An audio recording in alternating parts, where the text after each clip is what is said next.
We appreciate you tuning in every Saturday right here to Catch a Memory Outdoors. I'm Captain Jim Ross, and we're going to do this thing that we call Catch a Memory for the next 2 hours. So grab a cup of coffee and enjoy the show. Got Captain Jeff Kraynik in with me this morning. How are you doing this morning, buddy? Good. I tell you what, it's getting closer and closer to duck season. It is. And I'm seeing more and more ducks flying. So all indicators at this time, to me, as a moderately informed duck hunter, all the indicators are looking pretty darn good. For a good season. Sadly, Helene and Milton, did cause some damage. Not to our area. Well, Coco got hit with some. Oh yeah, we got hit. And Port St. Lucie and Vero, but we got the water we needed to start killing back some of the vegetation that grew into all the potholes throughout the marsh during the drought earlier this year. So, real quick, I've got a question. So, Helene came through. It dispersed ducks and all kinds of animals everywhere. I mean, I saw alligators in the pasture, alligators in people's front yards, right here in Rockledge. I've seen turkeys walking around my neighborhood. I mean, there's all kinds of things that kind of got displaced during Helene and then Milton, and water levels obviously went from super low, comparatively to what we would normally have at the end of our rainy season, to moderate flood stage, if you will, in some cases. And with that, I'm looking. So we go out the end of Barton Extension in Rockledge. Mm-hmm. Okay. And now Barton Extension, you used to be able to go all the way to 95. Oh, thank you, Paul. Appreciate that. We used to be able to go all the way to 95 on Barton Extension. They've got it blocked off now at the end of where the houses stop. And that area is low marsh type area. It just is. It's an extension of the wetlands and the river basin. Mm-hmm. Before I-95 was cut through the river basin, or the extension of the river basin. And so all of that area has the characteristics of everything that's on the west side of I-95 between Cocoa and Melbourne, in that when the water rises in the St. Johns, everything floods out, everything goes out, and the floodplain becomes wet from tree line to tree line, basically, if you will. Well, in Rockledge, in those western portions, they've gone and every single house is up on a pad, but almost every single house out there, there's a pond in their yard, because they had to dig the pond to make the pad, because it's all too low to really be building on. Right. Okay. But, we've made exceptions, and we've dug a hole here and piled it up over there, and now we can have a house on it. The whole rest of the yard is underwater. The whole rest of the yard is still at floodplain level, if you will, in many cases. Well, so bringing this full circle, this is the eastern boundary of the floodplain that's been built into, but the ducks don't care, because now everybody's yard is flooded, and there's turtles walking across, in the half their shell in the water and half their shell out of the water, because it's 4 or 5 inches deep in the front yard or backyard of people's homes. There's alligators walking around. If a couple of spots, it's a little bit deeper, and you'll see catfish and things like that skittering through the grass in your front yard, backyard type scenario. But the ducks absolutely love the fact that there's water in the St. Augustine grass, if you will. Oh, if they don't have to tip over to feed, they won't. They come in huge flocks into the neighborhood, if you will. And I'm really surprised at the number of the black-bellied whistlers like we have in the pond behind our house. But not only them, they're out in the pasture. The mottled ducks. There's a huge number of mottled ducks that you don't normally see. Well, and that they had a good breeding year. I was talking to the biologist down at Goodwin, mm-hmm. and they banded almost 700 birds this summer. Yeah, to include mottled ducks. They did tree ducks this year. They do wood ducks. So yeah, they had a really good season. So what's the idea behind the whole banding thing? It started. It actually started with private duck leases many years ago, just marking the birds that they may have released to pump up the local population. Okay. Then the feds figured out, hey, we can track waterfowl with this, or birds. Right. Right. So when the birds are still flightless, the newborns, Mm-hmm. they'll go around, either net them up or trap them, put the band on them, sex them, where they were at, and it's used to track the birds where they go. Most of our birds come from across Lake Erie all the way over to the Atlantic coast and then down. But it's just a way to track the birds, and dead or alive. And if you shoot a banded bird, then the information that's on the band, you can report that back to U.S. Fish and Wildlife. okay. Yep. So whoever is the I guess they're the issuer of the duck stamps. Right. So right. you They're would, the you would go back depository. to them. Okay. It's just kind of neat. I've never seen, in I haven't really looked that close, but I've never really seen a banded duck, if you will, in my travels. But it's just interesting to see how many mottled ducks that there are out there that you didn't really realize, earlier in the summer when the drought was kind of going on and the birds were all over at the river edge. They weren't out on the extension of this, of the extension of the floodplain. Mm-hmm. It's really neat to see how many of them are out there. Like last night, I went over to feed the horses, and Philip Lombardi lives out there, and his house is right in front of the house that we keep the horses at. And they're all basically 5-acre plots, Mm-hmm. so there's a lot of yard, if you will. And he must have had 25 or 30 black bellies and about 15 mottled ducks in his front yard, and probably another 10 or 12 mottled ducks in the backyard, along with herons and egrets and 3 sandhill cranes.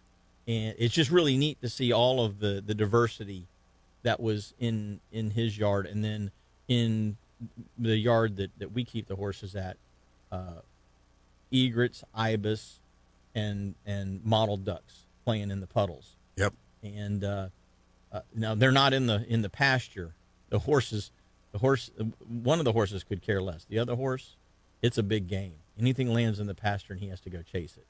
So things don't stay inside of the pasture portion of the property very long, because he goes and shoos them off. But it's funny that the outside areas where it's outside of the pasture areas, there's animals that are taking advantage of the floodwaters. Speaking of ducks and waterfowl, we finally have moved into the 21st century in regards to the federal duck stamp. Okay. In the past, the federal duck stamps raises a lot of money, and there's a lot of money generated from the competition side of it. Who's going to win the state stamp? Who's going to win the national stamp? And it is a tradition, but it's something that needed to be changed in this new wireless world we live in. Right. That you now get your duck stamp online, and it's attached to your license, to where you don't have to physically have it on you. Oh, I printed mine out. Well, sure, but with the FWC app, you open up that app now, it shows that you've got the e-stamp federal license. It's attached. It is attached. It did that And last year, didn't it? No, well, it did, but you still had to have your stamp. Okay. Now, the feds. It shows the things that you have purchased, if Correct. I remember correctly, on the website. Correct. So, and there was a federal law where you had to have signed your duck stamp. Okay, I'm assuming, I didn't look into it, but I'm assuming that we don't have to sign our phone screen or something like that. Yeah, I don't know. But yeah, that was a big move. I know a kinda lot of neat. people really did not want to do when that. FWC comes and checks you, they can see right there when they pull up your information. They can see right there that you have, Correct. completed, both licensing processes, both your hunting license and your duck stamp license Correct. on a federal and on a state level. Correct. That's cool. That's very cool. Long overdue. Yeah. Long overdue. So going back to this whole flood scenario, obviously there's a lot of I'm not sure, I can't be the only one that's seen all of the alligators wandering around in places that you don't see them, with all of this water that's up. How does that, with the gators spreading out, how does that affect your duck hunting when you're in the marsh? They spread out just like all the other wildlife. Like I said, if they don't have to tip over and feed, they won't.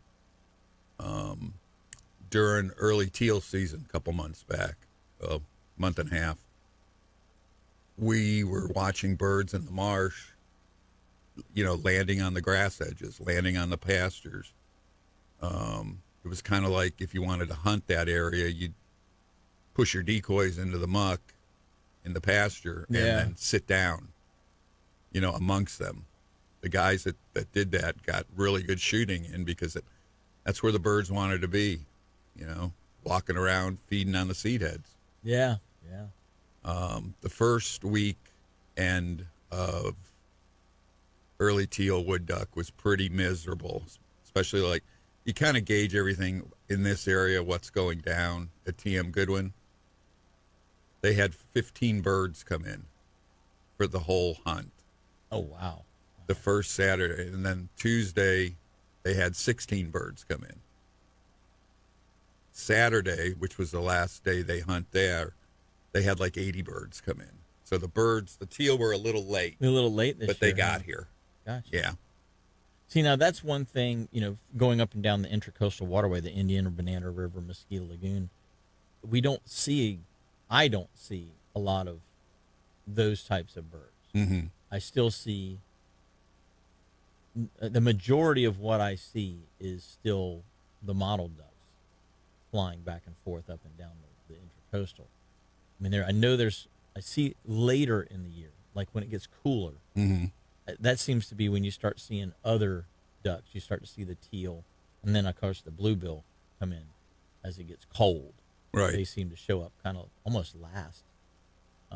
I think compared to some of the other birds. Is that an accurate assessment? Well, There's pintail and there's widgeons and there's all kind of different kinds. we always gauged our season on the bluebills and the other diver ducks coming down. We wouldn't break out the long line sets until Christmas morning.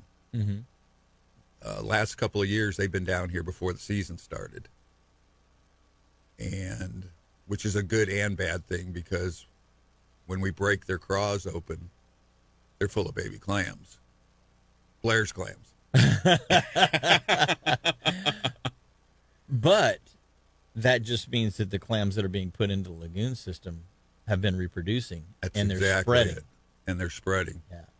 There was a part of the river last Because couple of what's years. interesting is, where the main clam seed beds are, you don't see ducks hovering right over the top of that. In fact, it wouldn't make any sense for them to because there's netting over the top of the clams. Right. They can't even get to the clams. Right. But in the surrounding waters, you do see quite a bit because they have been able to reproduce and spawn new clams.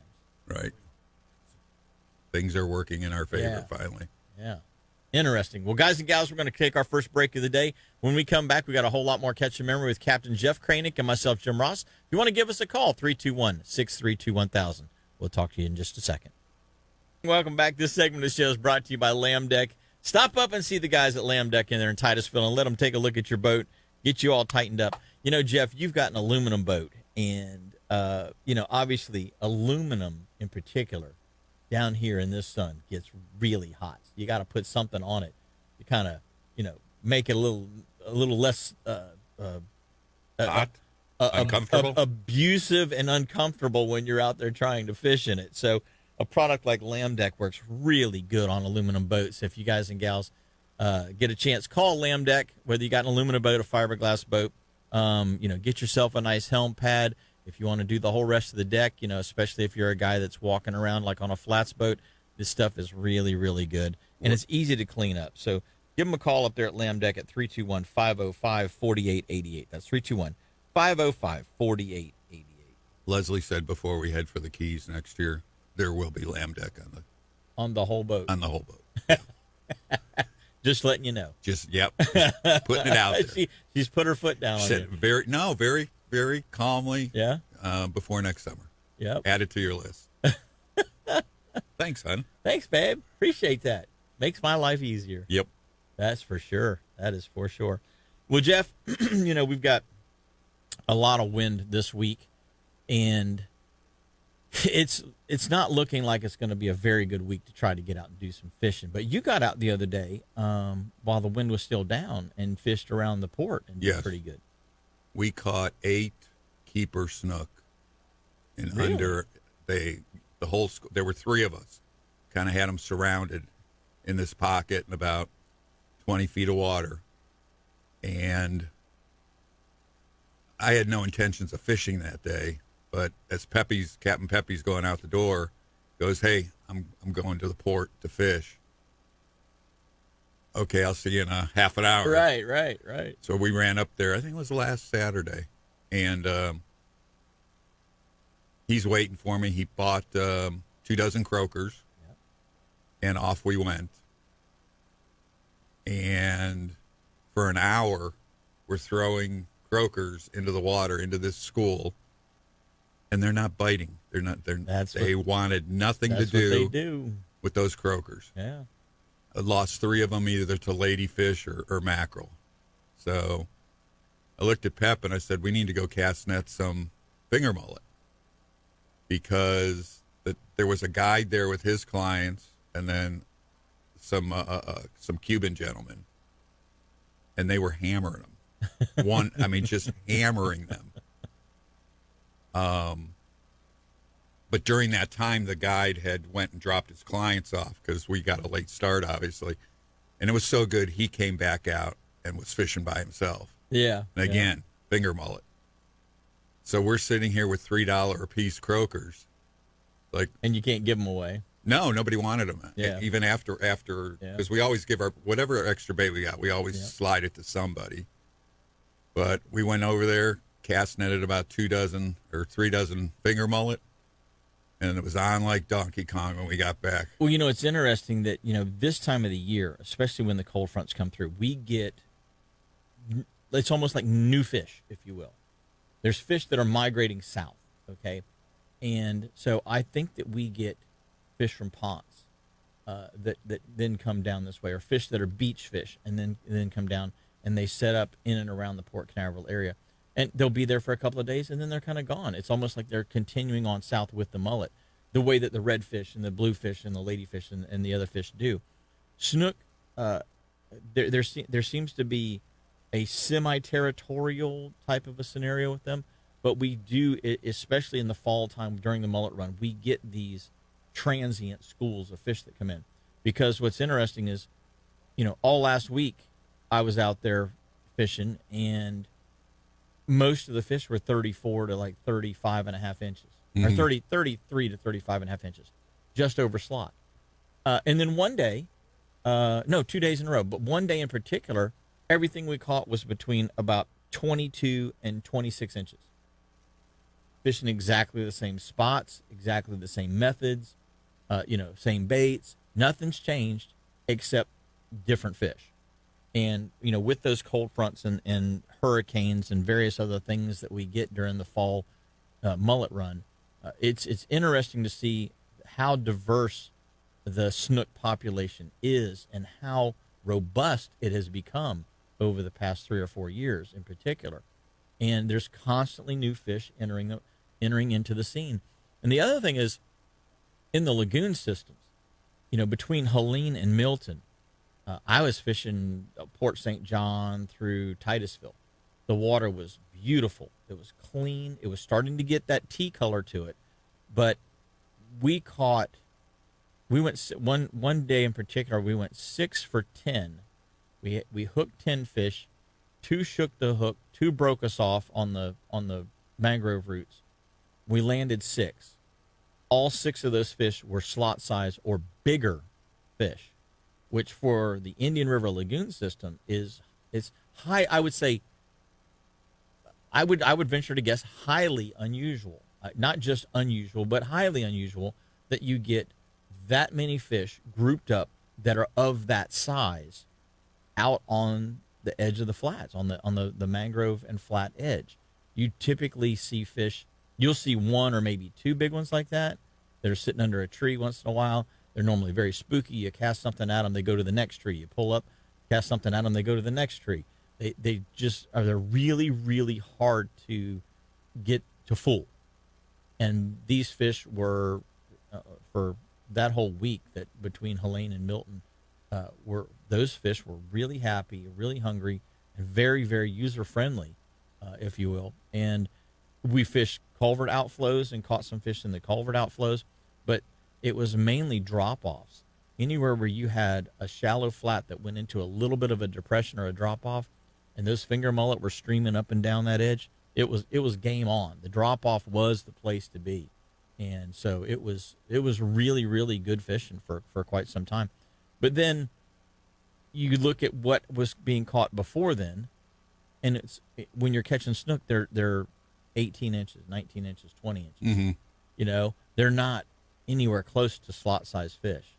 And now that Milton's gone, and we've got tons and tons of fresh water that has come into the lagoon system, and the water's dirtied up in many cases. Those fish are gone again. They're transient. They've moved on through. They've gone to wherever they're going to, and now you don't find them. You know, snook is. I mean, we're not at the northern area, but you don't normally see a lot of snook north of ponds. But hardly ever, yeah. Yeah. It was nice. It's kind of like the days of old when we were on that school. It's like every fish, and I mean, they were fat. They had the humps. They were so fat. They had the humps on their backs. Yep. And you know, after 8 or 10, I looked at Pep. I said, "Dude, we don't need to beat this school up anymore. Let's get out of here."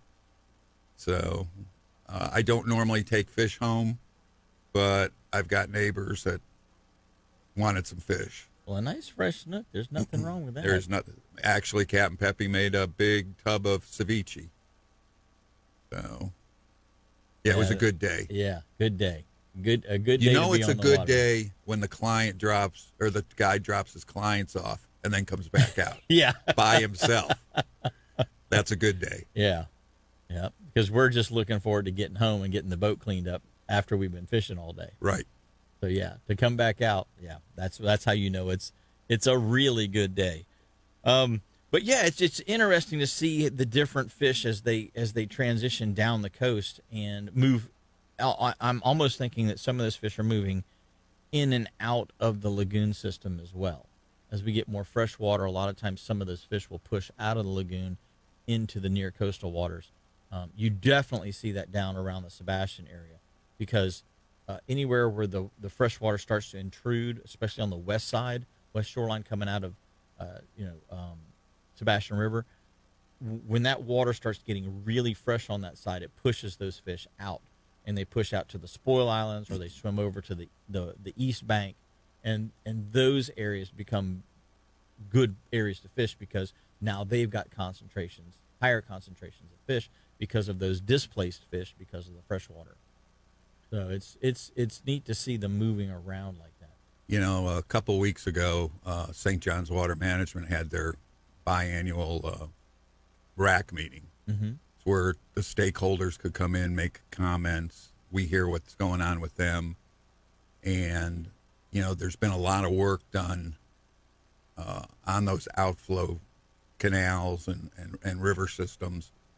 They're doing a 50-year refurbishing of the water control structure there at the end of the C-54 / Sebastian River. Right. And when they got into it, they saw the wings of the structure need to be fixed too. My point is they're fixing it because, well, it's due. But, you know, since Faye, they've done so much work where they're not pumping all that fresh water into the lagoon system. Yeah, that's been a You huge know, benefit to the lagoon. And they still have one more of those, if you want to call them STAs, stormwater treatment areas. They're putting one up at the end of Malabar Road, about 1,800 acres, just east of not Headwaters, Three Forks, out there at the end of Malabar. Okay. And that's going to kind of take care of the southwest part of the city. So, rather than just dumping into the canals and heading out to the lagoon, it's going to run through where it's supposed to go. I know Turkey Creek had some retrofits here a number of years ago. Yes, they did. And it seems like those sediment traps are working very well. One of the things that I've heard though is that they're not being cleaned out enough. Probably not. They're full now, if you will, and so they're not working as efficiently as they could. Is that part of that meeting? Was there any discussion of that? That did not come up. Okay. Because I don't know if St. John's takes care of those or if the Melbourne Tillman Water Management District does. Palm Bay, most of Palm Bay, the interior canals fall under that water management district. And people always say, well, why not just take them over? Well, because then we'd have to maintain them. Right. So, it was a good meeting, though. We had posed a lot of questions in regards to hunting and fishing and access at the previous meeting. Got Captain Blair Wiggins to go to his first RAC meeting. He did not realize exactly what went on there, and a lot of it has to do ultimately with the clam project. So, I expect to see Blair at more of these meetings. They used to have 3 a year. They have 2 a year now, but we get a lot done. And, we built a 25-year relationship with the district. Sadly, everybody has now retired, and we're dealing with a lot of young kids straight out of college. You're having to retrain them. Yeah, well, yeah, just reestablish reestablish the connections between them. Yeah. So, gotcha. Well, I'll tell you what, we're going to talk a little bit more about this and a whole bunch of other stuff right after this next break. So don't go away. Captain Jeff Kraynik and myself, Jim Ross, are back after this message. Hey, guys and gals, welcome back. We appreciate you tuning in every Saturday right here to Catch a Memory Outdoors. This segment of the show is brought to you by Sun State Pest Management. And, of course, you guys and gals have seen all of the bugs that want to get in your house, trying to get in lately with all of the rain that we've had from these hurricanes and things. So give Sun State Pest Management a call and get them out there and take care of those bug issues for you, because there's no sense having them in the house if you don't need them in the house. And Sun State will get them out of the house for you. Give them a call. It's real easy. 800-781-7378. That's 781-7378. Sun State Pest Management. Been serving Brevard County for years and years. Jeff, I was just thinking about that commercial that was on for Ferguson's Trailer Supply. Mm-hmm. And one of the things that I like to do this time of the year is, obviously, maintenance is a constant ongoing issue when you're running your boats up and down the road over 200 days a year. But what the average angler doesn't realize is that the 15 or 20 trips that he made during the year, you can get corrosion issues, you can get trailer light issues, you can get bearing issues. There's a lot of different things that you really need to look out for. The torsion arms on your axles, the leaf springs and the leaf spring hangers all can corrode. When I get home, I rinse the trailer down underneath the boat. I rinse the underside of the boat every single trip. And a lot of times I'll use the salt-off product and spray that on there as well, plus corrosion inhibitors and things like that. But you don't realize how things can corrode and how quickly they can corrode. And here's an example of that. I got a tire that had a slow leak in it the other day.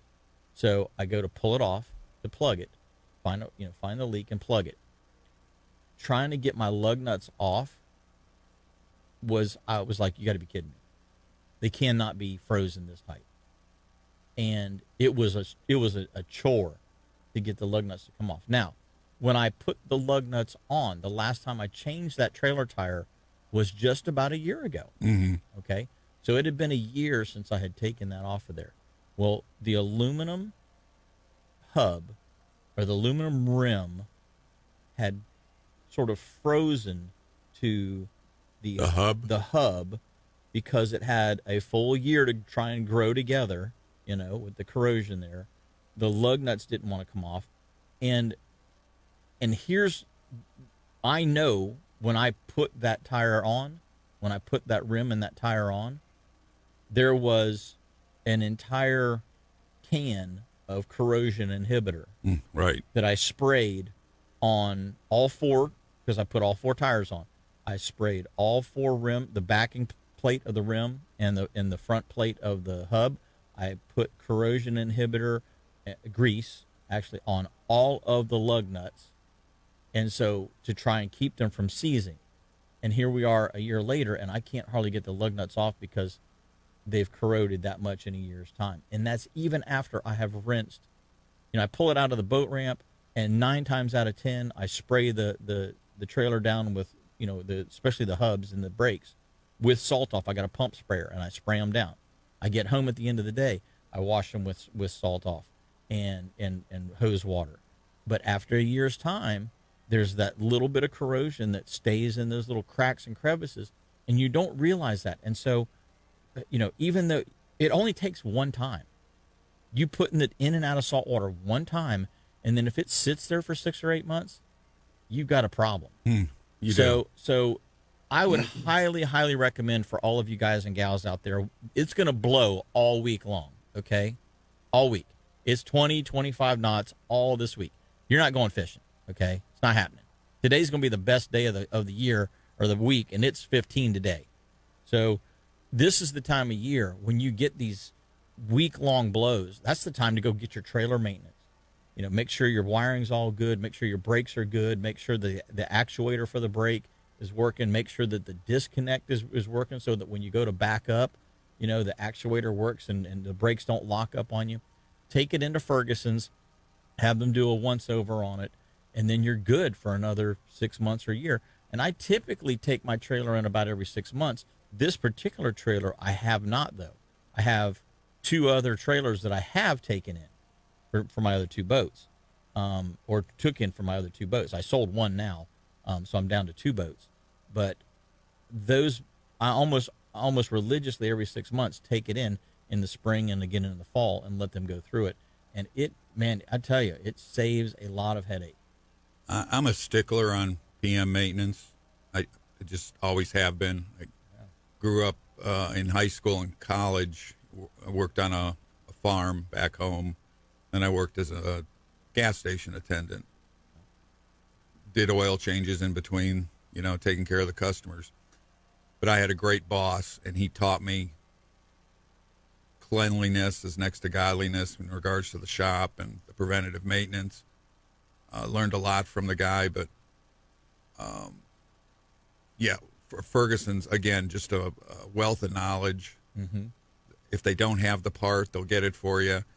I don't have them service a lot of my trailers, but I get all my parts there. Yeah. I enjoy doing that stuff Well, myself. if you're handy, if you're a guy like yourself, you're handy and you've got time, you've got some spare time on your hands. That's my issue is most of the time I don't have the time to dedicate to it and to do a full once-over on it. And so it's easier for me to drop it off, pay a couple of $100 and pick it back up because I've got other things that I got to be doing with that time. One thing I do to my trailers is I'll zip the lug nuts off, not lift it up, just do one at a time, and throw some anti-seize in there, some grease. Yep. Do that a couple times a year. Salt water is harsh. I was having this conversation with a couple of transplants down at the Grant Ramp just this week, and I knew they were transplants because they both had IOs for engines. Yeah, or they showed up with a Lund. Yeah, so nothing says Great Lakes angler like a Lund. So I told the guys, some of the stuff that they need to do, the hubs, the lug nuts. I said, you need to run a dedicated ground line up to your hitch. Yeah. A lot of guys don't. They look at you kind of funny when you tell them to do that, but that takes away all the grounding problems. All the grounding problems on the trailer. On the trailer. That always corrode. Right. So take that corroded screw or the ground out of the equation. Yeah. Run it up to the white wire, and then both wires get put into that white wire. But yeah, grounding problems. And I told them, I said, guys, if they were both retired, living down here now, and I said, if you don't stay on those galvanized trailers, they're going to be gone in a year. Yeah. Yeah. So. It will eat them away. Yeah, that is the truth. I don't even think you can buy a galvanized trailer in the state of Florida underneath a saltwater, vessel anymore, which is a good thing, because for years and years it was an upgrade. It was an upgrade, and it shouldn't be. That's like power steering and air conditioning. It should be standard equipment, Well, and it took years before it became standard equipment. Another big thing is bunk carpeting. Mm-hmm. Especially if you got a metal boat, sometimes it'll even happen on a fiberglass boat, but you have bunk carpeting plus salt water equals corrosion. Yeah. On a metal boat, and it will not take long for the bottom of your boat to start seeing the electrolysis. Yeah. So you got to get rid of the carpeting if you're in salt water, and go to the plastic decking over top of the bunks. It'll save you a lot of headache and heartache. And just remember, don't take your bow strap off until you get the boat down to the water. No. Otherwise, you pull a ramp trick, because that stuff is slick, and the second you go down the incline, there goes the boat. I have to say, we were launching right after I put some frog spit quick slick on the bottom of one of the mud boat years ago. Right. And one of my guys, Jim Meyer, he didn't know, and he undid the tow strap, and I made it almost 4 foot from the water when the thing just slid. The duck boat slid right off the trailer, right onto the concrete. Yeah. Because what happened? I said, they just put the coating on the bottom. So what I do, and this is a little tip for you guys and gals as far as trailer maintenance goes. One of the things that I do is I come back up at, you bring the boat and trailer back up. I take the little pump sprayer out. I spray the salt off all over, the brakes and the cross members and any place where water can have a tendency to try to pool up. But about once every 3 weeks. So once every 12 to 15 trips in the water, mm-hmm. I spray silicone on the bunks. Now I have carpeted bunks, but I spray silicone on, not the whole bunk, right, just the portion of the bunk that kind of is out of the water whenever you put the trailer down, and you put your trailer in the water until your fender's just right at the front edge of your fender's right at the surface of the water line. On most boats, that's where they load the best. On my Skeeter trailers, that's where they load best. Just a little bit, an inch of that front fender sticking out of the water still, and that leaves enough bunk out of the water to catch it and hold it. And what I do is with that silicone, I spray the part that would be out of the water during the loading process. Now, if I start to power up to put the boat on the trailer, I push it up to the bow stop or almost to the bow stop. I then just leave my boat on. I just leave the motor engaged. I walk up to the front, and I've got a ladder on the front of my boat, so I can simply step down onto the boat ramp, mm-hmm. hook up the bow strap, turn the handle once or twice, tighten the boat snug against the bow strap. I walk back, hook up the safety chain, walk back up the ladder, the boarding ladder, and pull the boat back into neutral, and then turn the motor off and run the jack plate up. So it's super, super easy for me to load and unload by myself. Right. I don't need anybody to do it. And when the boat's trailer's in the water properly, it cradles the hull of the boat and pushes it right to the bow stop. If you've got your trailer too far in, you're going to have trouble loading. If you don't have the trailer in far enough, you're going to have trouble loading. So you've got to find that sweet spot for your particular boat. But in most cases, on an aluminum drive-on type trailer, if the front fender is, the very front edge is about an inch out of the water, that's about the optimum for most boat ramps. That's about the optimum angle that you should be With at. a single axle trailer, it's about 2 to 3 inches the top of your fender. If you go in more than that, you've gone in too far on most trailers. Yeah, mine's a tandem. Right. Tandem axle. So, guys and gals, we're going to take our next break. When we come back, we got a whole lot more with Captain Jeff Kraynik and myself, so don't go away. Catch the memories coming right back. Welcome back. This segment of the show is brought to you by Engel Coolers. And you know what? There's so many cool things that you can get from Engel. They just came out with a brand new Blue Line series dry box / cooler. It's an all black case with a blue insert, and the lip of the bottom part of the cooler shows through. So it's a black with a blue line in honor of, police and law enforcement. And they just brought it out. Looks really cool. If I didn't already have 3 myself, plus my live well dry box, and which you go everywhere with.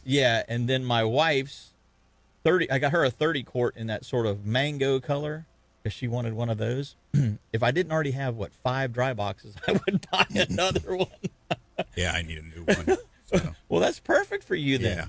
Yeah. So just go to engelcoolers.com. You can check them out right there on the website. But they look really cool. So, what else we got going on? Oh, I tell you what, we got Captain Mark on the line, so we're going to see what's going on up in the Ponce Inlet area right now. Let's go. What's going on, Mark? I can't call it, guys. How about you guys? Well, it looks like our producer Paul says that they are getting ready to officially say that we are going to finally get this storm they've been talking about for 3 weeks. That's supposed to form down in the Gulf again. And he says it's coming our way, so get ready. I knew it was coming. Yeah, I knew it was coming. Good morning, Jeff. Morning, sir. Well, Ponce Inlet way, water is just filthy, filthy dirty. You're the second person that said that. What is going on in the Ponce Inlet area? Is it still all that water draining out of Port Orange? It's still all that water. I think I'm going to dig through my old, and I had a saltwater tank here. I had a, thing that would measure the salt salinity. I think I got a trip tomorrow, so I'm just going to scoop it and just kind of see where the salinity is in that water. I'm pretty sure it's still, I'm not real sure what the salinity is. Is it 31% maybe? I'm not sure, so don't quote me on any of that. But somebody told me it was in like the 9% after the storm. So, I don't doubt it, because there's a ton of fresh water that they were dumping out trying to alleviate all of that flooding that was going on in Port Orange and New Smyrna. And Captain Mike Mann got flooded again. Captain Brian Pounds didn't get totally flooded, but he said the water was up to his doorstep. And it just goes to show you that if you build another neighborhood 4 feet higher next to the neighborhood that's already existing, the neighborhood that's already existing is going to be the low spot, and people are going to start flooding. So exactly right. There's got to be a better method of planning this out. Oh, it's all about the Benjamins. All they see is dollar signs. They don't plan nothing out. But anyway, I'm going to stay off that again. Grandma, the kids' grandparents, they live in off Big Tree and in the South Daytona area. Right. And the only thing, and they were actually in Romania. The only thing that saved them is before he left, he did some 2x10s, some caulking. They still got half their living room flooded, but we were able to salvage it. But they've always been flooded. Oh yeah, it was. We spent about a week over there, just pulling the carpet back, big fans, vacuum. Finally got a cleaner over there. Well, the first day that we went in there to check on it, the water had come into the truck interior a little bit. So, anyway, it was quite... That was what, knee deep or so? Every bit of it. My Dodge doesn't sit up real high, but it got it all. The floorboard was wet. And, I was going real slow, so it wasn't like it was spinning it up in there. So we had to do a little bit of drying that out. And then I told people, too, it's, all that flooding, a lot of that salt water. And people just joyriding through all that water, Yeah. But anyway, That's another story we can talk about. My cousin lives up there just north of between Dunlawton and Speedway, and Alden, and they know exactly what we're talking about. man, they've got a bunch. They had a bunch of water, tore up their dock, and all that kind of stuff. So I just come back from North Georgia, and from, I would say, right midway on 10, right there when you hit the forest from 10 to 75. right, That was completely just devastated tree-wise, wind damage. From there, all the way up to Valdosta. I mean, you could see crews were working on it steadily, just getting trees cut up and trying to clean up the appearance. But just seeing what the two hurricanes did back to back was, and I mean, that was just tree damage. yeah, yeah. But, before or after the storm, 3 or 4 days, I had 4 trips in a row. And I tell you what, the fish were on fire. So I've got one tomorrow. It looks like the redfish are still hanging out around the jetties. The black drum, hopefully, are still around. I don't know if I'll get to the jetties tomorrow, but and the snook, I probably had just a ton of snook bites on shrimp sitting on the bottom of like a fish finder rod. gotcha, So, I mean, gotcha. fish rig, so they were definitely wanting to eat. I mean, picking up shrimp that were a pinky size, that we had. Well, we're into November now, and typically October, November are great times for flounder fishing. But flounder obviously is not you're not allowed to harvest right now, and now that November's kicked around, you can't keep sea trout either in this region of the state. So now in other regions they have different seasons, but we have a November, December closure for sea trout. So with all of that fresh water, are the sea trout being pushed out of the intracoastal and out towards the beaches? I know that down in the Canaveral and Sebastian area, a lot of people have been catching sea trout the last 2 weeks because of all of the fresh water that has come into our lagoon. Are you seeing that same scenario there, or have you really noticed it? No, I had one of those 4 trips that I had back to back after Milton was a shark trip, and I was able to get out one day on the beach. Right. I hit about 3 or 4 spots, nothing, and then I went probably a mile north in about 40 foot of water looking for some shark. Water was nasty, but I picked up a bunch of, I say a bunch, maybe 10 or 12 weakfish with croakers. Okay. So, okay. Trout, weakfish, they kind of, I would imagine they run in the same, group sometimes. And so I was thinking that maybe the next couple fronts, maybe those things are going to huddle back up and go to my little honey hole. Fingers crossed. Yeah.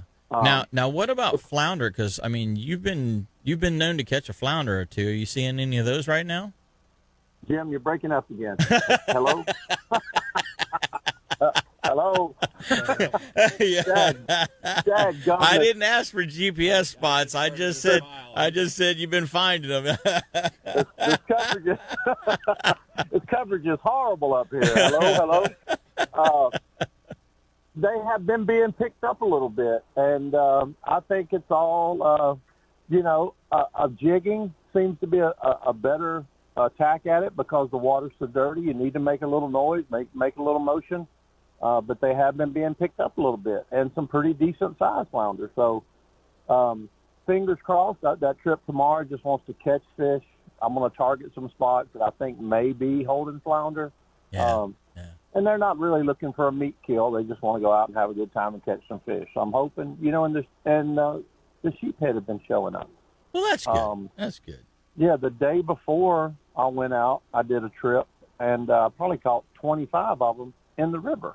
Nothing big, but they were eating, small shrimp like crazy. So if they're around eating shrimp, I'm sure the bigger ones will. Yeah, so that's a promising sign, even though the water's filthy. I don't know how long it's going to take to clean up, but Gotcha. Hey, we got to pay the bills, so I can't help it. The water's not clean like it is down there where Jeffrey lives.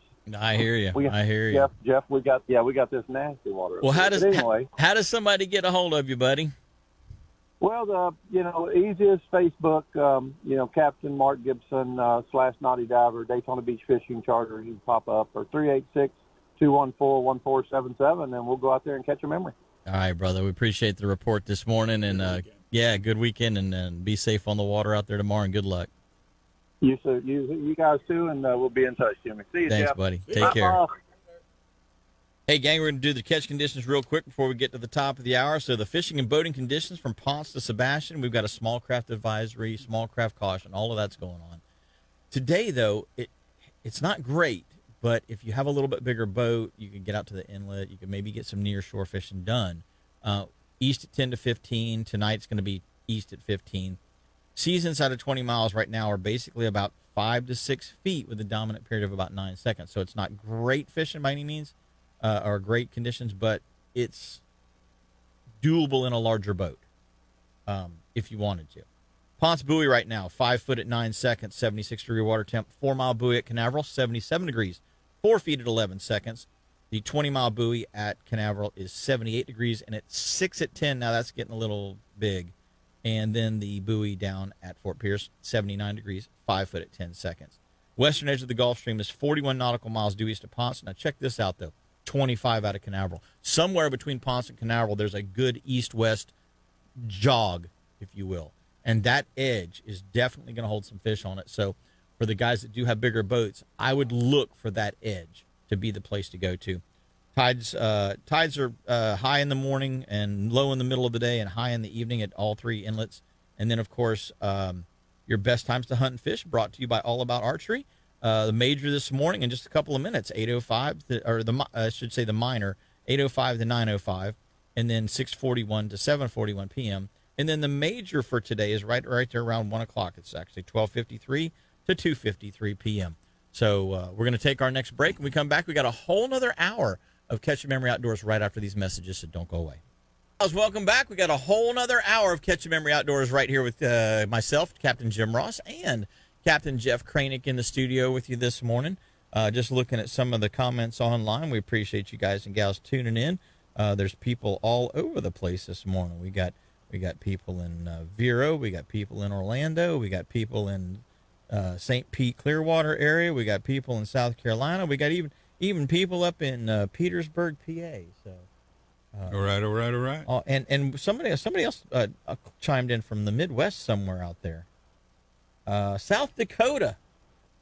Oh, yeah. I Yeah. saw that one. Yeah, Darren Bolton was South Dakota. So, kind of interesting that there's a lot of listeners out there today. Captain Kyle Weaver's up in Indiana, I think it is. Is he? And he's been shooting deer up there. Beau Bergeron is over by Osteen. Well,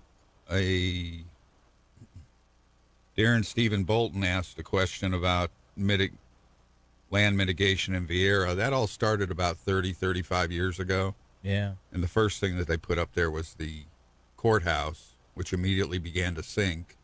In the muck. Yeah. Because they built it in the middle of the muck and the cow pasture. They pumped a lot of cement, quickcrete underneath that one side to stop it from sinking.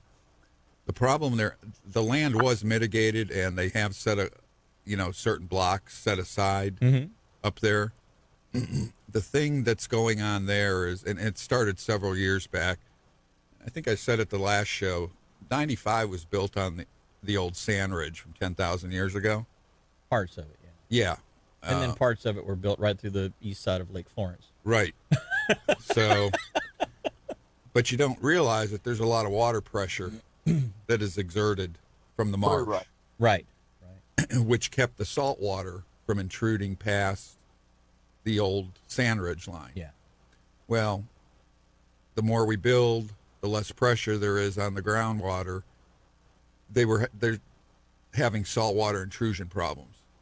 The salt water is seeping underneath 95 into wells that used to be freshwater wells, and now they're becoming saltwater wells. Right, and that's why Vieira had to put in so many lakes. Not only for the fill, they had to dig them deeper because they needed to pull water off their own property, off the lakes. So that's the big problem with Vieira right now. But we were just talking at the break. They've built all the way to the edge of the river almost. Same thing in Palm Bay. They just started a community up there at the end of Malabar Road that butts right up against the L-74 levee and the marsh over there. So I couldn't imagine what the mosquitoes are going to be like for those people in the summertime. I think we need another hurricane. We do. At least one more. just to get their attention. Yeah, move back to where you came from. Yeah, just stop moving here. They just put 2 houses. If the demand isn't there, then they're going to stop building. Correct. So maybe we can get some more people to move out. Now, talking to some friends in the industry, they're saying they're getting a lot of these builders are not building homes on spec anymore. People are being a little more hesitant. Mm-hmm. And the big reason is because they can't get homeowners insurance. Can't get insurance. Can't get insurance. Yeah. And, it's changing a lot of people's plans that are moving here from up north. So a lot of companies are trying to pull out again. They see the writing on the wall. They're very exposed. Yeah. Well, everybody wants to move here because this is truly a paradise, and you can't blame anybody that wants to move to the east coast of Florida. Compared to other places in this country, this is a beautiful place to live. But we just need to find a way to coexist and not wreck what this place is. And I think that's where the last 30 years of planning has really not helped this area. Now there's, the planning that's in place now is kind of like, okay, we realize we really messed up in the past. And so now we have to do something to fix that. And so the regulations are getting much, much tighter than what they were. But, 20, 30 years ago, it was just mow it down, pave it over, build a house on it, and away we go. And where the water goes to, we don't care. It'll go this way or that way.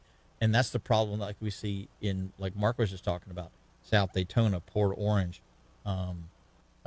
even New Smyrna, is that the older subdivisions weren't accounted for in the new planning. And so all of the stormwater is now seeking the lowest common denominator, which is the older neighborhoods instead of the newer neighborhoods, and people are having problems because of it, unfortunately. So we've got to retrofit what we have, and we've got to plan much better in the future to be able to accommodate all of this water, because we're building on the floodplain, truly building on the floodplain that's supposed to hold water once a year, and now we're taking that all away.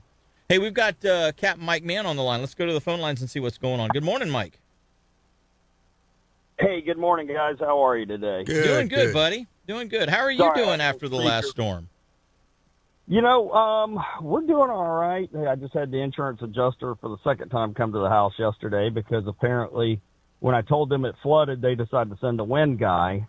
So now that we've got all the repairs just about done, now we had to have the flood guy come out. And I'm like, look, man, here's the pictures. I already did everything, but the fishing here's the receipts. Just give me a reimbursement check at this point. Yeah. Now the fishing side's been good. A little slow this morning. I got 3 young men from Austria trying to get them on some black drum. We've got one good one, a little sheep's head, some mangrove snapper, and trying to get these black drum dialed in. They seem to be a little bit crazy this morning, moving up and down through here. What are you throwing at them? Shrimp? Shrimp on a jig head. Yeah. Yeah, getting it down the bottom. We got one nice one, probably 6 pounds. And ironically, the one day I don't have a tarpon rod on the boat, I've had tarpon popping up around me, and I'm like, perfect. Of course, they knew. Yep. They knew Mike didn't have anything to catch them with. Yep. It's like they knew, and I'm marking them on the side scan, and they're coming up rolling. I'm like, well, that's just sweet of you guys. But it's been good. The redfish bite's been very good. We've had a lot of redfish around. I think the closure is definitely helping, plus the return of the grass is definitely helping. I've caught more redfish in the last 6 months than I have in the last 5 years, probably. Gotcha.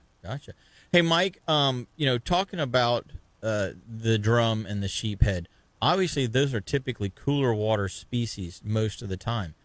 Do they seem to be showing up a little early? Because Mark Gibson was saying that he got into a sheephead bite last week that was really strong for 1 or 2 days, and then I'm trying to figure, is it a water temperature thing, is it a bait thing, or is it the freshwater influx has kind of pushed them out of normal areas, and so they're grouping together in new areas? Well, I'm finding I'm on black drum in a spot that typically they show up early. It's a spawning spot for them, so you get a mixture of males and females. It's a little deeper water. I mean, we're sitting in 10 foot of water right now. Right. So it's just kind of getting them, a lot of side scan action. But unfortunately, there's a lot of dolphin in the area, so they're moving up and down. Yeah, that'll kind of deter them a little bit. Have you seen them show back up in that spot that we discussed a couple of years ago? No, I have not, but I really haven't checked it. And that might actually be a spot I go check tomorrow. It's just, it's one of those areas you're talking about, just right down from where I put in. Yes. Yeah. Yeah. No, that's one of those spots where I don't, I all of a sudden it dawns on me, hey, I need to go check that. And I'll swing by there and periodically just do a little side scan on it. We're not going to stay here too long because I already got a second, now a third boat pulling up near me. And unfortunately, the word has gotten out. Somebody with social media mentioned this has been one of my little drum spots for years. And now I'm another boat trying to squeeze in between us. And I'm like, okay, time for me to go in a second. Yeah. My next boat wrap's not having anything on it except my FL numbers. Yeah, I don't kid you have not. anything on this boat. Yeah, no, I don't think it's not so much from people recognizing me. It's more somebody else that found the spot and put it on social media to be a hero. And if you want to be a hero, show photos without backgrounds in them. Yes. Yeah. I literally have a guy just put his trolling motor down. He's got his Bimini top up, and he's coming in. Looks like he's probably going to come in about 15, 20 feet from me. And I'm like perfect. Oh, we got a fish on. Oh, perfect. Nice. We have another one on. Imagine the fishermen doing it when you got your decoys out there. They think they're real birds. Hang on, you're wrapped around your rod. Hang on. You know what's interesting is you put the decoys out, and it's almost like the drum know and come to the decoys, just to wave at you. Yeah, one year I was out there with Hazard Campbell from Ducks Unlimited, and we had a school of black drum. I got it on video on Facebook. It literally just destroyed my decoy rigs. Not breaking anything. They were just tangling everything up, dragging one line into another. Yep, into another. And you couldn't even throw I normally keep a boat on the boat when we're fishing or hunting saltwater, and you couldn't even do that.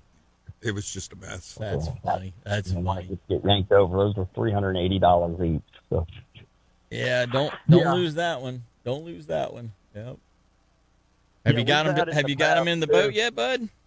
No, it ended up being a mangrove snapper, and it came on right at the boat. We had a little rod tangle. The line got wrapped around the rod, so we had a little issue with that. Once little tip wrap, huh? It gave them enough time to shake the hook on us. These a little smaller mangrove. We're gonna give it a few more minutes. I can't believe how crowded it's getting already. I know it's a Saturday, but my gosh, there's boats already here. Go somewhere else. That's usually what I do with a spot. If I go by and there's a boat there, I keep going. Yeah, I got other spots. Couple weeks. Lo and behold. Sorry. Well, buddy, we're pushed up against our brakes. So how does somebody get a hold of you? Yeah, you can give me a call at area code 386-295-5991. You go right to my website, fatfishguide.com. Follow me on Instagram, CAPT Mike Man with 2 N's. Guys, it's a great time to get out and fish. We still have some tarpon around. We've got black drum. We've got a lot of red fishing and actually some great topwater action. So you guys that want to get in the flats, we got topwater in the morning and then sight fishing later on once the sun gets up. Oh, that's awesome. It's a great time of the year to get out there, isn't it, Mike? We appreciate the call this morning. It's one of our favorite times. If I'm not on the water, I'm in the woods, and hey, go dogs. There you go. All right, buddy. We'll talk to you soon. All right, take care. All right. Hey, gang, we're going to take our next break. Captain Jeff Kraynik and myself will be right back after these messages, so don't go away. Welcome back. This segment of the show is brought to you by Petrucci Insurance. And, of course, we were just talking about, home insurance and how difficult it can be to get home insurance. And obviously, those of you that have home insurance, you're fortunate to have it, but you can always look for a better deal. That's what Petrucci does. Give them a shout. Let them find you the best deal for the amount of money that for the least amount of money possible. That's what they do every day, day in and day out. They save you money, and get you the best coverage possible for your particular thing, whether it's your house, whether it's your boat, whether it's your car.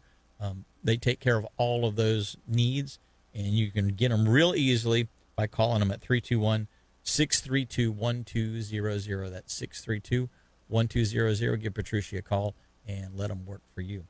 You know, Jeff, we were talking about the saltwater decoy scenario, and it's interesting to me that, you know, guys will set up decoys, and most boaters don't recognize Nope. that there's a duck decoy spread set up. They just think it's another flock of birds on the water. Just birds. But when you're poling down a flat or trolling motoring down a flat, and if there's been no shots fired, you know, you're coming up. If the birds don't fly away, it's somebody's decoy spread, you know, because they don't let you get too close to them. You know? No. They really don't. I mean, if you're within a couple of 100 yards of them, they start to get a little nervous. And so if you're within 100 yards of a duck or a bunch of ducks, you're probably approaching somebody's decoy spread. So just, you know, be aware of that, especially from now through the January time frame in the northern Indian and southern Mosquito Lagoon areas, because there's a lot of duck hunting that goes on up there. In fact, you and I are going to get a chance to do some duck hunting up there this year. Now, I've always fished those areas. Right. So it'll be interesting to see what it's like on the inside of the marsh versus the outside of the marsh at that time frame, because I know a lot of times when the water's high, the fish actually go into the marsh and they get off of the main river. And people are like, well, why would they go in the marsh? Well, think about it. There's no dolphins in the marsh, so they can get away from the predators that are trying to eat them. All of the little shrimps and crabs and little minnows and things are all in the marsh, and that's their food source. So for little redfish, little black drum, little speckled trout, those are great places for them to be. Those nursery areas are great places for them to be. And if they don't have to be, if the water's not gotten low enough where it pushes them back out of those culverts and they have to be back out in the river getting chased around by the dolphins. Exactly. You know, and they, for the most part, they don't utilize the mosquito impoundments like they used to. But when it gets an influx of water, they're full of fish. Yeah. Full of fish. Well, you have to think, you know, part of the year that's it's dry. So you'll get fiddler crabs that'll come in and make holes and things in those. And then all of a sudden the water comes up. Well, now the redfish can get in there and they can chase the fiddlers around and that sort of thing as well. Oh, you know, speaking about the impoundments, you brought it up. I went to a meeting several months back. There's talk of putting the Honest John's canals, degrading some of those spoil islands, and getting rid of the mosquito impoundment, opening it up. They got some good plans for it. I know the neighborhood on the beach side that touches up to the marsh, or you want to call it mosquito impoundment, they're not real happy. They're not convinced that they're going to have mosquito problems, but it's an adventurous effort to... what is the benefit to opening it back up? Getting rid of the pepper trees and the melaleucas and the Australian pines and putting mangroves back in. Yeah. Okay. So you get natural shrubs, and those natural shrubs that they're wanting to put back in are going to be filtering the water, because mangroves, as we know, help filter the water. That's exactly it. So we're going to get a benefit from that aspect. From a fishing or even a duck hunting aspect, is there like any additional benefit that you can see? Yeah, I think it's going to open. People think it's going to degrade the fishing. I think it's going to, in the long run, it's going to improve the fishing in through there. Because I know, Pat Stone. You know Pat. Oh, yeah, I know Pat. Okay, so Pat, I know for many years, I wish I would have paid closer attention to it, because I didn't really duck hunt at the time, and I was just like, it doesn't really concern me. But Pat he was making a point that when the impoundments were like freshwater impoundments up in the northern Lagoon. river in the southern lagoon, that they were better duck habitat than they are now that they've been opened back up. Well, yeah, exactly. They about 70, 80 years ago they put those in. Yeah, it's some of them. It's been a long time. They degraded some of the ones on the beach side to get them back into what they call a natural state. Mm-hmm. Problem is when they busted down the levees, you had decades of muck in there, and they thought it would get flushed out and the freshwater or the saltwater plants would come back.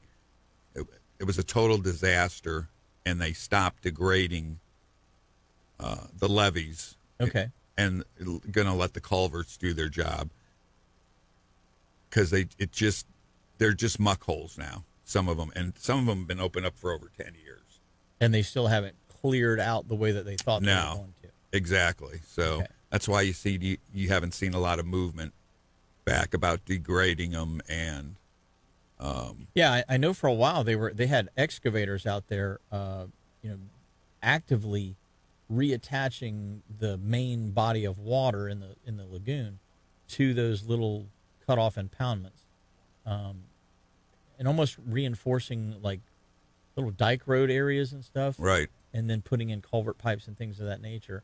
Now, from a fishing standpoint, I didn't really see a benefit to those pipes. Every once in a while you'd get some fish around them, but they weren't like the ones on the Indian River side, which, when they're flowing good out of the marsh into the river, are very good places to fish. I didn't really see those types of, maybe those impoundments aren't big enough to create those types of flows, but I didn't see a real benefit on the fishing side of it at that particular time. Well, a lot of those impoundments now have gates, sliding gates, right? And DU put those helped put those in. 15, 20 years ago. And the sad part is to get that water flow coming out of places like the Shilohs and L Pond and stuff like that. They used to kick out the gates or take them out. And we've tried everything over the years, putting locks on them, switching the boards from wood to aluminum. Right. Yeah, I remember when they used to be wood. Yeah, a lot of them are aluminum now. Fishermen just bring their sawzalls out when the water's high in the impoundments and cut them out. Oh, okay. That's what happened last year. Me, Blair, and I don't remember who else was up there with us. Tyler Fuchs. We went up to hunt Shiloh 5, and just 2 weeks earlier, the place was full of birds. Well, somebody kicked the gates out of the pipes. We could barely get around in there. The water dropped out. Yeah. So, I guess Pat's point was that when those were freshwater impoundments, they had, I'm guessing, hydrilla and other things that the ducks liked. It was good habitat for the ducks. Yes, it was. And now it's not so good. I don't think anybody even hunts those ones on the over there in Area 3 that they degraded, because the plants that they were hoping to come back did not come back because of the turbidity and the muck issues. The muck issues, yeah. Gotcha. So we thought we were doing a good thing, but maybe we didn't necessarily do a good thing in that particular aspect. Everybody wants it to go back to the way it was, but we've replumbed a lot of stuff. It's not going to go back to the way it was. We'll get it back to the best we can get it to, but you're never going to get it back to where we were. Gotcha. Well, let's take our next break. When we come back, sounds like we're going to have a caller on the line, and we've got a whole lot more with Jeff and myself, so don't go away. Welcome back. This segment of the show, we're going to do the Starbright Cleaning Solutions segment, and of course, this one's an easy one. This is an easy way for you to clean all of your gasoline or diesel engines, and that is simply to add some additional product called Startron to it. They make Startron for gas, Startron for small engines like your weed eaters and lawnmowers and things like that, and they make Startron for diesel for those of you guys that have diesel trucks. Make it a better burn. What it does is StarTron tunes your fuel. You've heard it before. I'll say it again. It tunes your fuel, and you create a better, more complete burn within the cylinder, gives you more power, gives you a much cleaner burn, much less deposits. You get a whole wealth of benefits from throwing StarTron in each of your gas tanks. So get out there and buy yourself some StarTron, and we appreciate the Starbright Cleaning Solutions segment of the show for bringing that to you. We're going to go to the phone lines right now. We got Travis Thompson on the line this morning. Good morning, Captain. Hey, good morning. How are you guys doing? Good, Travis. We're Good doing good, buddy. We're doing good. Jeff said that you might have a chance to call in this morning. Yeah. Well, he's already been on the radio for 2 hours this morning. So You're all talked out, or do you? Oh, that's right. He was on with Mike this morning. yeah. Oh, yeah. how was Mike this morning? Well, it's Mike Anderson, man. He's always on. dynamite and ready to go. Yeah. we were. This is the last show before Election Day, so Mike and Dylan. I co-host with Dylan quite a bit when Mike's out of town, but Mike and Dylan, they wanted to do an episode completely on Amendment 2, so we spent the entire morning talking yes on 2. Yep. It's interesting. I was having this discussion before my show started at 7 this morning, and we've had guys calling in for the last 2 weeks and talking, about some of the benefits to Amendment 2. But there are still those within the fishing community, sport fishing community here in Florida, and even into the hunting community, that are high-profile people that are not on board with this. No. And it, Jeff kind of summed it up. He says the bunny huggers got the jump on the sportsmen on this deal. It only took a couple of weeks. Yeah, and it's so interesting because you see the signs: vote yes on 2, vote no on 2. Save Florida wildlife, vote yes on 2. If you don't vote no on 2, you're going to be you're going to see Florida wildlife destroyed. It's all over the board. Let me ask you guys. Let me ask you a question. Let me interrupt and ask you a question. Both of you guys fish and hunt, and do either of you want to shoot the last duck on the planet or clean the last redfish on the planet? Like the implication there is that all anglers and hunters are simply looking to kill indiscriminately and have no interest in conserving wildlife, when in reality, the entire basis for our existence is built on conserving a natural resource and being allowed to use it. Hey, if it wasn't for Ducks Unlimited, there'd be no ducks. There'd be no ducks. Yeah, you're right. Because of the punt guns. National Wild Turkey Federation, same way. Same way. Coastal Conservation Association, same thing. Where does if you go through the history of conservation, species that have been restored, and you mentioned Ducks Unlimited, but even before Ducks Unlimited, you had sportsmen sat down and said, we're worried about market hunting for animals. There was a creation of the Lacey Act, which killed selling wildlife for trade, right, particularly like wildlife, like game. Yep. And then we began to see restoration of these species. White-tailed deer weren't found in the southeastern United States in a lot of places. They were bussed in. They were like trucked in to reestablish white-tailed deer populations so people could hunt them. And now white-tailed deer are everywhere. There's 120,000 or 150,000 in Florida. Yeah. So hunters and anglers are paramount to ensuring species exist. And when you hear that kind of like rumor out there, it's baffling, like what you guys were saying, to bring it full circle. It shows how dangerous we are on shaky ground here in Florida, because we have been infiltrated in the fishing community first, but you're seeing it in the hunting community too, where they're using talking points from the people that want to end fishing and hunting. Yes. And that's the scariest thing they could possibly imagine. And that's the biggest reason this needs to get done. Well, Travis, you and I have talked over the last month, and we knew over the parks issue, the golf courses and stuff, that we were getting in bed with the devil, the bunny hugger groups. Right. I mean, we're standing shoulder to shoulder with them. Don't put golf courses on our state parks. And we knew they were going to turn on us. We didn't think it would be that quick. Well, the signs aren't, here's a redfish on the sign, and if you vote no for Amendment 2, there won't be any redfish. It's sea turtles. I've seen sea turtles on a vote no on two. And I'm thinking to myself, in no way, shape, or form are you allowed to harvest or kill a sea turtle, whether it's in the egg, in its infancy, or as an adult. You can't do it. Well, but you're using an animal that cannot be harvested in any way, shape, or form at any time. It wasn't about harvesting, though. It was about getting rid of the turtle. And you're using that excluders as your poster child. Yes. For we have to pass this or can't pass this amendment. In May of 2023, I went to Miami for an FWC commission meeting, and they gave an update on trapping rules. They didn't know rule changes. They just gave an update on the trapping rules in the state. And these people were there in mass. Like, I'm talking 50, 60, 70 of them. It was a massive number of them.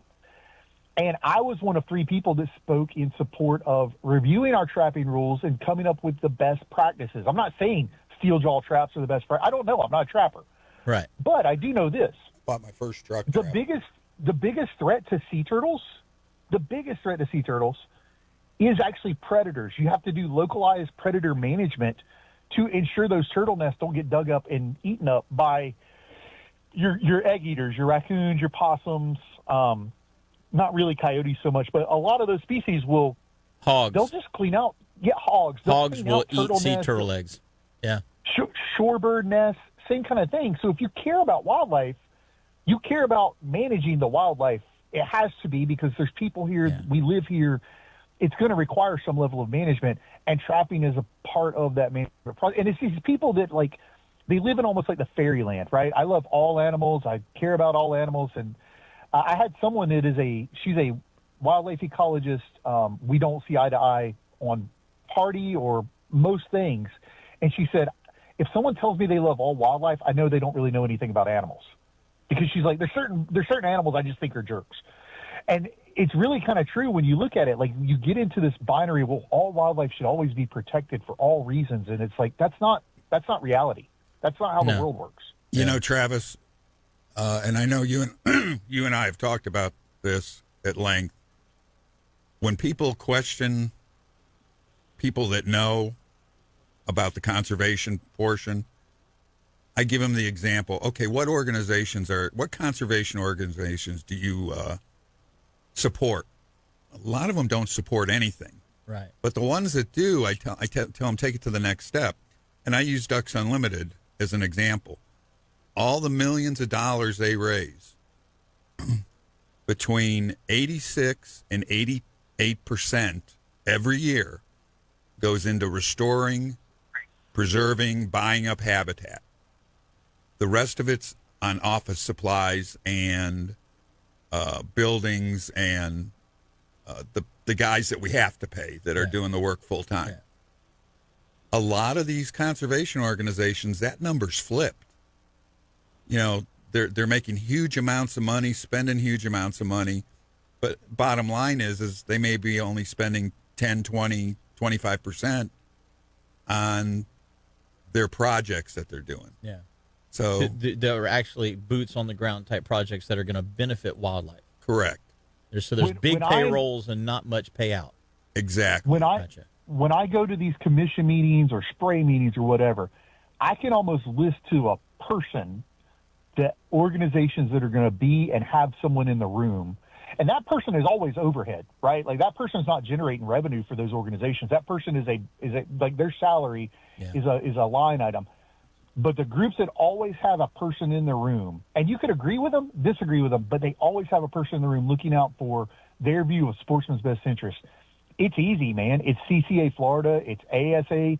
It's Bonefish Tarpon Trust. It's all Florida. It's Isaac Walt. Like, you could get down to like 8 to 10 people. Ducks Unlimited is often there. Delta Waterfowl in Florida always has somebody in the room. Newton Cook from United Waterfowlers of Florida. Like, you can look at these small organizations, or the small group of people. Every one of them supports Amendment 2 because they understand wildlife conservation. And then you've got groups out there running their mouth because they want to say, oh, we support sustainable and ecologically beneficial hunting and fishing. Dude, that's how hunting and fishing exists. It's sustainable and ecologically beneficial. you either support hunting and fishing or you don't. You don't get to throw other words in it and dress it up into something. And we've done background checks, or not background checks, we've done public information requests on most of the people speaking out as, oh, we support fishing and hunting, and none of them have fishing licenses. None of them have hunting licenses. These are people portraying themselves as anglers, as sportsmen, as conservationists. And I say all the time, if you're not pro-fishing and hunting, if you're not pro-Amendment 2, you are not pro-conservation. Right, right. Well, conservation comes from conservationists, and there's a difference between someone who's a conservationist and someone who's an ecological type of a person. It's two different mindsets. Conservation is defined as seeking the proper use of a resource. Yeah. It's not keeping the resource from ever being used. It's seeking the proper use of a resource, which is exactly what Amendment 2 talks about. Okay. So we've had a couple of weeks of Pro 2. What is the hang up? What is the con that is got everybody so mystified about this particular amendment that it seems to be making it such a difficult decision for some people? What is it that they're hesitant about? I don't actually think they're hesitant. I think we're hearing the noisy online hesitancy. But the two things I hear the most about, we've dismissed private property rights. That's not a real concern. Like, that's not how rights work. There's right. no risk to private property rights. We've dismissed the net ban. That's not a real concern. FWC's general counsel even said as such. The concern we often hear is around traditional, the word traditional, using traditional methods. Yeah. And I actually asked someone the other day, I was like, well, so how would you define the way you hunt and fish today? Like, you have to generally define hunting and fishing. How would you define it?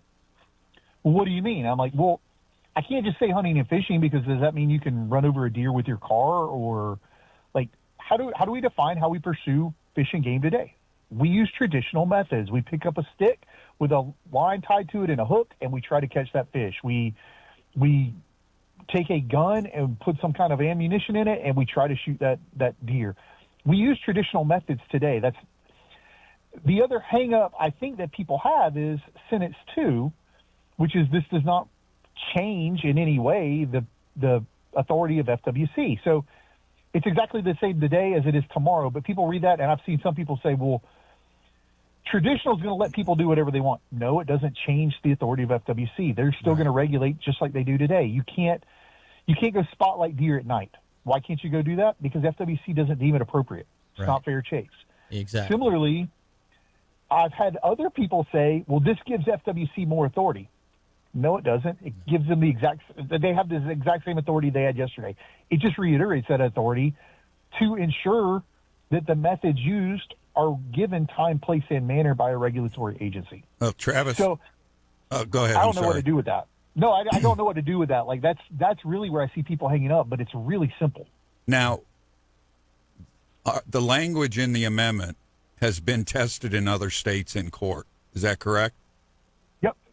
11 other states have preferred and traditional. 23 other states have a right to fish and hunt. And at least one of those is introducing a bill next year that's a statutory bill under that constitutional right that uses the term preferred and traditional in the statutory language. Gotcha. So bottom line is this: anybody that has a hesitancy against it, you can be pretty well confident that this is a good bill for us to vote yes on. Yeah, I tell people all the time, go look at the groups supporting and opposing. There is not a sportsman's group. There is not a sportsman's group opposing it. Yes, there is. Yeah. American Guides Association. They are not opposing it. That post was taken down, as I understood it. Oh, really? So I think they had questions about it. They haven't come out with a formal statement against it, is how I understand it. That's interesting. But also, I mean, we're kind of grasping at straws at ASGA because they're not really a Florida group. I don't know of anything they've ever worked on in Florida. They I think primarily work on, like, Atlantic Coast fishery stuff. Yeah, they're trying to make headway into the state, and for the most part, I support them. But I put a public post up there saying that, guys, I just think you made the wrong decision. I'm glad you're poking your nose into our business down here. We need groups like that. But I think they jumped to the conclusion too quick on that one. So, yes. And no one knows them. So no one in the fisheries or hunting space down here knows their them. policy people beyond the national level. Well, buddy, we are pushed up against our next break, but I really appreciate you taking the time to try and clarify some stuff for us. And it's yes on 2, and let's get it done, and let's we don't have to look back after that. Travis, thanks for everything you've done on this. Yeah, thank you so much. Last time I was in here, I said none of this information is mine. I took it all from Travis's sites. So thanks for doing all the work for us. Thank you guys so much. If anybody has questions for me, my cell is on my Instagram profile. They can text me or call me. And it's Travis Thompson or AllFLAORG. Awesome. Thank you so much, Travis. All right, you guys have a great day. You too, man. Take care. Hey, gang, we're going to take a real quick break, and we got a couple of minutes left. When we wrap the show up, we're going to be right back with more Catch Your Memory, so don't go away. Appreciate you tuning in. This is the last segment of the show. I can't believe 2 hours has flown by this fast, Jeffrey. It's amazing. But if you guys and gals aren't doing anything this weekend or coming up week when the wind's blowing, drop your trailer off at Ferguson's and have them fix the trailer. Get in touch with Lamb Deck. Get yourself some Lamb Deck on the boat. And stop by Strike Zone, because Strike Zone has got a whole bunch of great new stuff. All the new gear that they had at ICAST is all starting to be delivered now with their orders. Getting it in just in time for fall fishing and early Christmas presents if you're already out there doing that kind of shopping. So stop in at Strike Zone and tell them you heard about it right here on Catch Your Memory Outdoors. You know, Jeff, there's been a couple of disruptions in the fall fishery. We've got the Sunrise Marina surf tournament that got disrupted. We've got the P&K Altman Foundation Take a Kid Fishing thing that was supposed to happen. RCI tournament last week. Yep. All these things are supposed to happen. So check online if all of these things are being rescheduled.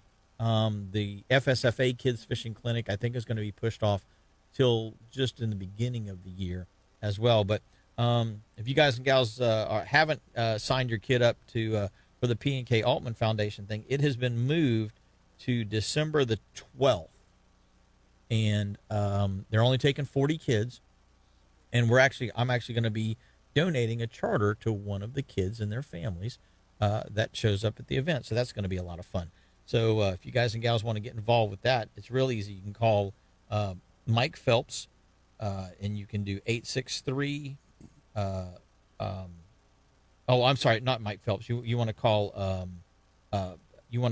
Altman, or go to Altman on the website. Go to Altman, ALTMAN SAC at CFL.RR.com. That's CentralFloridaRoadrunner.com. So Altman's AC at CFL.RR.com, and that's for the P&K Altman's Foundation Take a Kid Fishing event, which raises up some good funds for kids in need. And every kid gets a Zebco rod and reel, and it's going to be a lunch going on there as well, hot dogs and hamburgers. So good times right there at Fox Lake Park in Titusville. So give them a shout.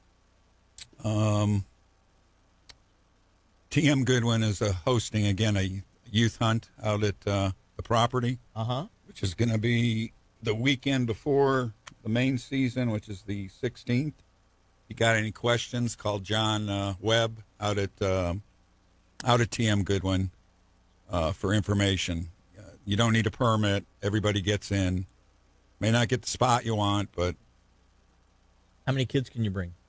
Well, they could hunt up to 120 hunters there during any one time. Okay. So normally it's about half that much. The big one where the kids show up is the weekend after the season ends. That always seems to be the better choice. They're just giving them more opportunities. More opportunities to get out there and pull the trigger. Yep. That sounds like Take a kid hunting and fishing. Now, speaking of pulling the trigger, you were telling me that there's a place down in Palm Bay or Malabar or somewhere that you can actually go practice shooting clays. Well, yeah, you got Port Malabar Gun Club. I think it's Sunday mornings to shoot sporting clays. Then you've got the new sporting clays range down in Fellsmere / Sebastian there. They actually took all the invasives out along 95 there and opened it up. So when you go by, you can see each 3 or 4 one of the shooting stations. Yeah. And Larry Carter says, I have not shot that one. Everybody I know that have gone down there to shoot it has had a really good time. Said it's very realistic. And is that a weekend only, or can you go? No, weekdays? you can go do that anytime you want. It's Okay. its own separate entity. Wind's going to be blowing this week. You and I might need to get together and go do that. Maybe we'll grab Blair and anybody else that wants to go. Like I said, Larry, he's actually volunteering some of his time down there, which Okay. he normally does that down at West Palm at Quail Creek. But he's been spending time there, so. Sounds like a good place. If Larry likes it, Yeah. he would know. He's shot enough shells. And if you are going to go out and shoot, practice before the season opens up. I tell everybody this. I know it's a little expensive with the price of steel, but steel shoots way differently than lead does. You go out there and practice with lead, you're going to be totally frustrated in the blind because lead and steel do not shoot the same way. Yeah. So,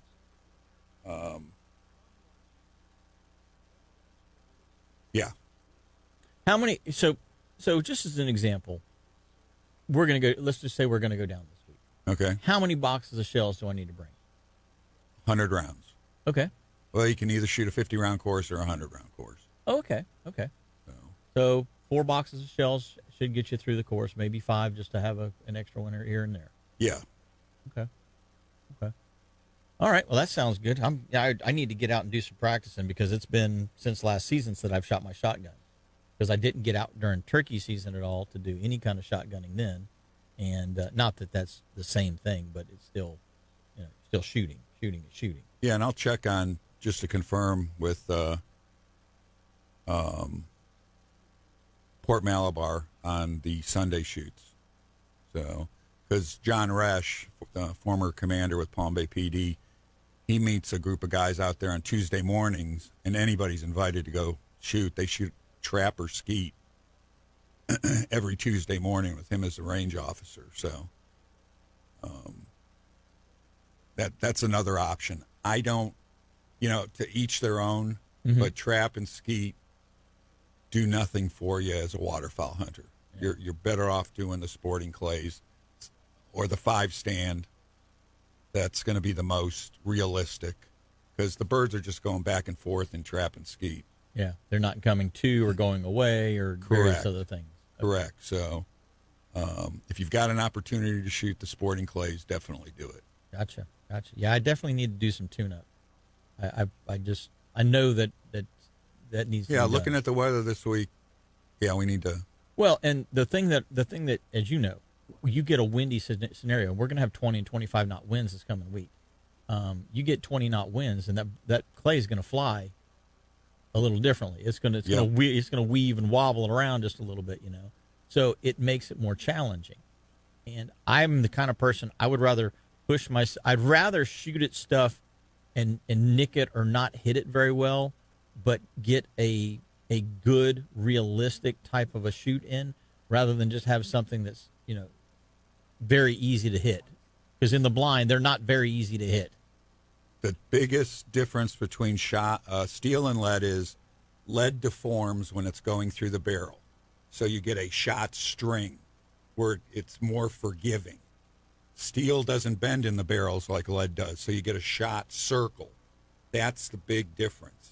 You don't have that big stream of shot where they say shoot 2 or 3, lead them. Yeah.